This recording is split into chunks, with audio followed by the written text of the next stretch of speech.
माझे प्रिय बंधूंनो आणि भगिनींनो, आपण आपल्या जे मागचा व्हिडिओ होता त्याच्यामध्ये सूर्य बकरा जे आहे, जे पवित्र ग्रंथ आहे कुराण मजीद, त्यामधलं जे दुसरा अध्याय आहे सूर्य बकरा, त्याच्यामधले काही श्लोक आणि त्यांचा अर्थ आणि संदेश पाहिलं होतं. जे श्लोक क्रमांक 46, 47 आणि 48. आणि त्याच्यामध्ये आपण बघितलं होतं की सर्वश्रेष्ठ अल्लाने परत एकदा श्लोक क्रमांक 47 मध्ये जे बनी इस्राईल म्हणजे याकूब अलैहिस्सलाम जे आहे त्यांच्या पुत्रांपासून चालणारी जी नसल होती त्यांना असे सांगितले की माझ्या जे कृपा देणगी आहे त्याचे स्मरण करा जे मी तुमच्यावर केली आहे. कारण याआधी श्लोक क्रमांक 40 मध्ये सुद्धा सर्वश्रेष्ठ अल्लाने त्यांना आठवण करून दिली होती की मी जे कृपा देणगी तुमच्यावर केली त्याचे स्मरण करा. आणि इथे असं म्हटलेलं आहे, तिथे असं म्हटलं होतं की अजून काय म्हटलं होतं तिथे की जे करार तुम्ही माझ्यासोबत केला आहे ते तुम्ही पूर्ण करा आणि जे करार वचन मी तुमच्यासोबत केलं आहे ते मी पूर्ण करणार. आणि भय फक्त माझाच राखा अल्लाने म्हटलं होतं आणि कोणाचाही दुसऱ्याचा राखू नका. आता इथे त्यांना म्हटलेलं आहे की माझ्या कृपा देणगीचे स्मरण करा. श्लोक क्रमांक 47 मध्ये आपण बघितलं मागच्या व्हिडिओमध्ये. आणि मग त्यांनी अल्लाह तालाने म्हटलेलं आहे की मी काय केलं होतं तुम्हाला, म्हणजे यहुदी लोकांना जे याकूब अलैहिस्सलामच्या पुत्रांचे जी नसल होती तर त्यांच्यावर अल्लाहने काय केलं होतं, एक खूप मोठा जे आहे उपकार केला होता की त्यांना जगात जेवढे लोक आहेत त्यांच्यावर श्रेष्ठता प्रदान केली होती. आणि मग त्याच्यानंतर असं म्हटलं होतं 48 श्लोकात की त्या दिवसाचा भय बाळगा ज्या दिवशी कोणीही कोणाला मदत करणार नाही आणि कोणीही कोणाची शिफारस करणार नाही आणि कोणीही कोणाला म्हणजे मोबदला घेऊन काही देणार नाही. म्हणजे ज्या दिवशी सर्व लोकांना जमा केलं जाईल, मृत्यूनंतर परत जिवंत केलं जाईल आणि मग त्यांना हिशोब द्यावा लागेल जे त्यांनी या जीवनात केलं होतं.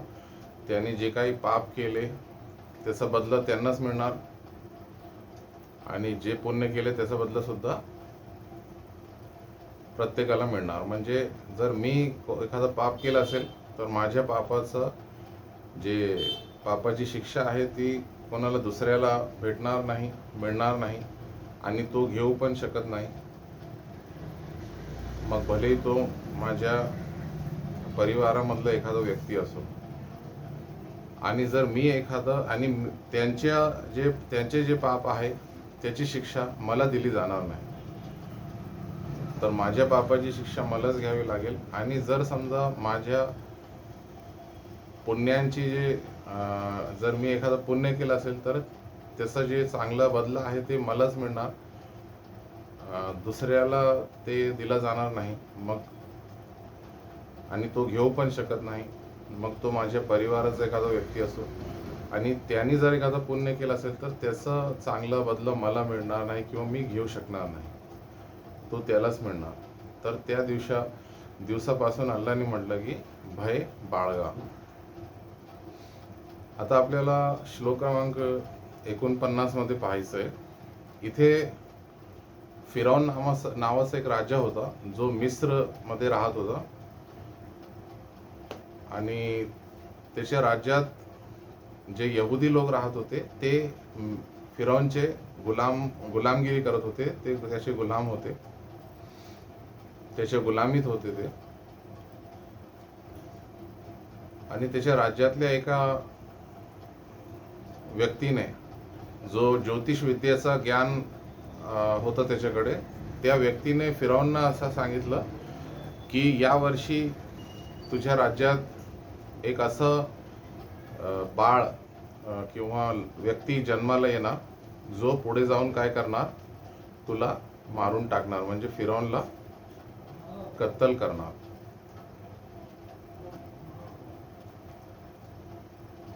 आता हे ऐकून फिरौनने काय केलं की लगेच त्याच्या सैनिकांना आदेश दिला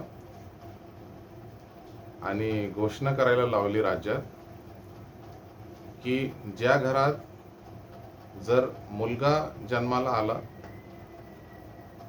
तर त्याला मारून टाका, आणि जर मुली जन्माला आली तर तिला जिवंत सोडून द्या. मग हे फिरौनचे सैनिक काय करायचे की प्रत्येक घराची विचारपूस करायचे, खबर ठेवायचे, आणि एखाद्या घरात जर बाळ जन्माला येणार असेल तर मग तिथे ते माहीत करायचे की ते बाळ जे आहे ते मुलगा आहे का मुलगी, आणि जर मुलगा असला तर त्याला मारून टाकायचे, मुलगी असली तर सोडून द्यायचे, जेणेकरून कोणताही मुलगा जन्माला येणार नाही आणि मग तो फिरौनला मारणार नाही मोठा होऊन. पण काय झालं की सर्वश्रेष्ठ अल्लाहने त्याच वर्षी एक बाळ होता, एक मुलगा होता, त्याला या जगात जन्माला आणले, जे पुढे जाऊन पैगंबर झाले, मूसा अलैहिस्सलाम. आणि विशेष म्हणजे फिरौनची जी पत्नी होती तिने त्या म्हणजे बाळाला, मूसा अलैहिस्सलामला स्वतःचा पुत्र मानलं, आणि अल्लाहने काय केलं की फिरौनच्या घरातच त्या बाळाला मोठं केलं, आणि नंतर मग या बाळामुळेच काय झालं, फिरौनचा विनाश झाला आणि अंत झाला. म्हणजे ते जे ज्योतिष विद्येचा ज्ञान असणाऱ्या व्यक्तीने जे सांगितलं होतं ते खरं ठरलं.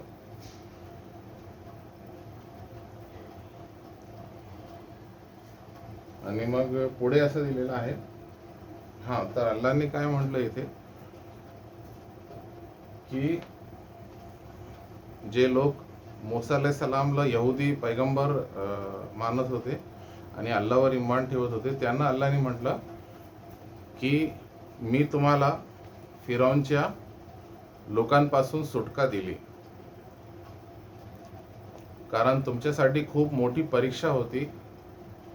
फिरौन काय करत होता, तुम्हाला खूप वाईट शिक्षा किंवा यातना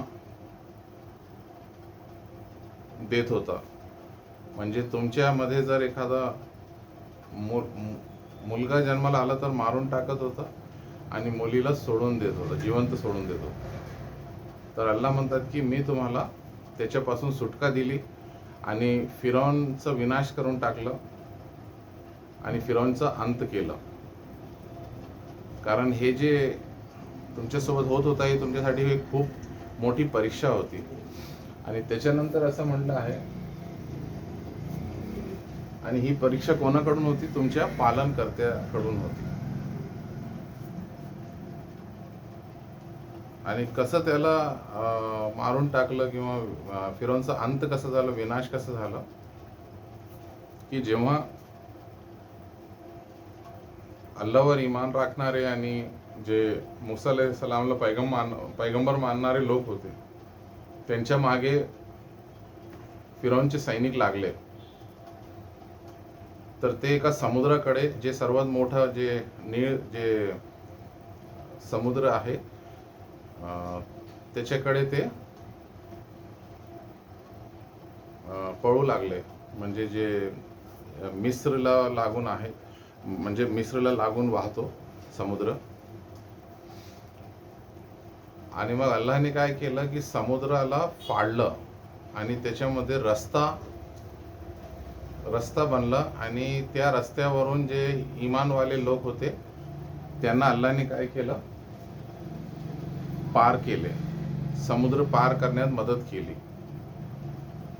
आणि जसंच ते फिरौनचे सैनिक त्या समुद्राच्या जवळ आले तर अल्लाने काय केलं, त्या समुद्राला वापस काय केलं, समुद्र करून टाकलं. म्हणजे रस्ता जे होता ते बंद झालं. आणि मग ते जे लोक होते,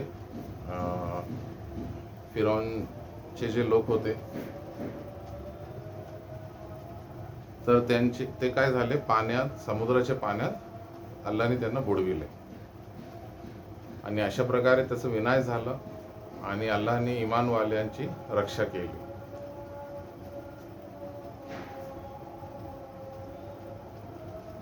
आणि अल्लाह म्हणतात की हे सर्व तुमच्या इमानवाल्यांना म्हणतात की हे सर्व तुमच्या डोळ्यानं देखत झालं. तुम्ही स्वतः हे सर्व स्वतःच्या डोळ्याने पाहिलं आणि तुम्ही साक्षीदार होते याचे.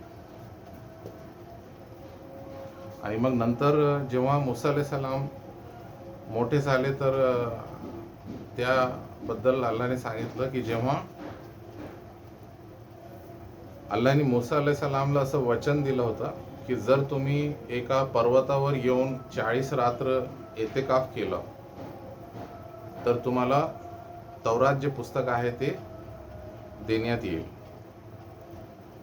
आणि मग मूसा अलैहिस्सलाम त्या कोहेतूर नावाचं जे पर्वत होतं तिथे गेले आणि 40 रात्र त्यांनी तिथे एतेकाफ केलं. आणि त्याच्यामुळे काय झालं की अल्लाहने त्यांना तौरात जे पुस्तक आहे ते त्यांच्यावर अवतरित केली किंवा त्यांना दिली.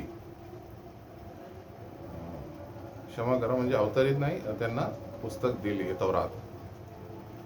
आता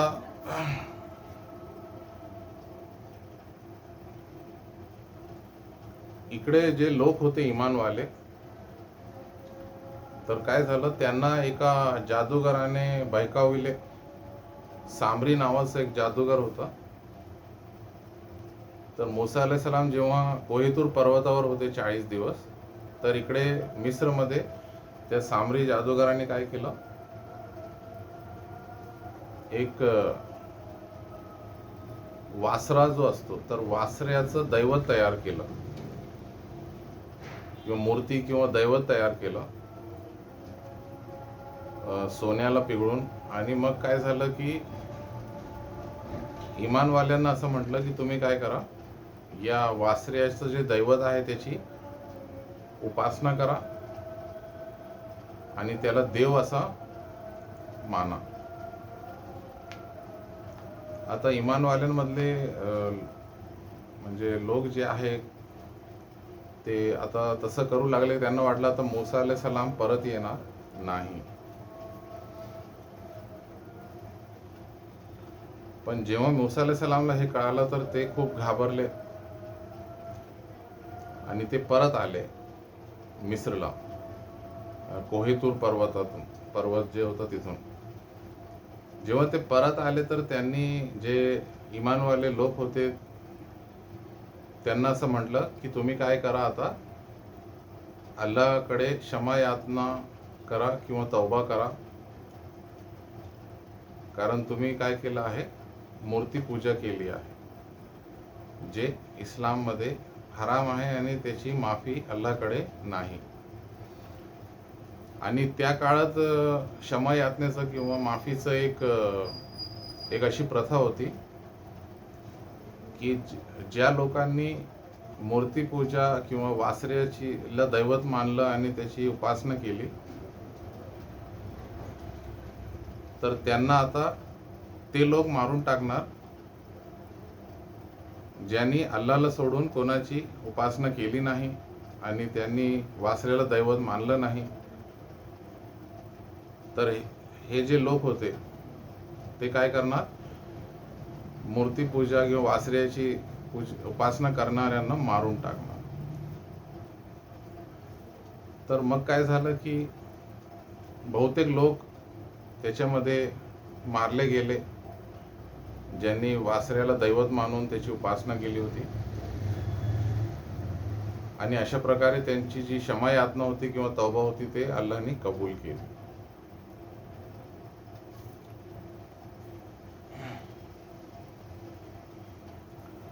कारण अल्लाहने असं म्हटलेलं आहे की तुम्ही हे काम जे केलं आहे म्हणजे दैवत मानलं वासऱ्याला, तर तुम्ही स्वतःवर एक खूप मोठा अत्याचार केलेला आहे.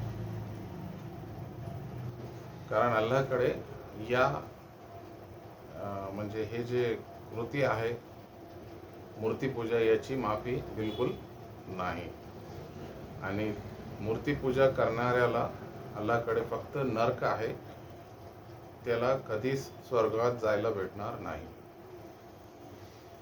कारण त्याने काय केलं, इमान जे आहे ते सोडून टाकलं आणि एका अल्लाहवर इमान ठेवलं नाही आणि अल्लाहसोबत दुसऱ्यांना सुद्धा उपासनेत सामील केलं. त्याच्यामुळे अल्लाहने असं म्हटलं की तुम्ही आता काय बनले, अत्याचारी बनले वासऱ्याची उपासना करून. असं इथे हे संदेश दिलेला आहे या श्लोकात 49, 50 आणि 51 मध्ये. तर मी आशा करतो तुम्हाला याच्यातून काही चांगलं संदेश मिळाला असेल. तर आपण आज इथे थांबू. पुढचे जे श्लोक आहेत ते आपण पुढच्या व्हिडिओमध्ये पाहू.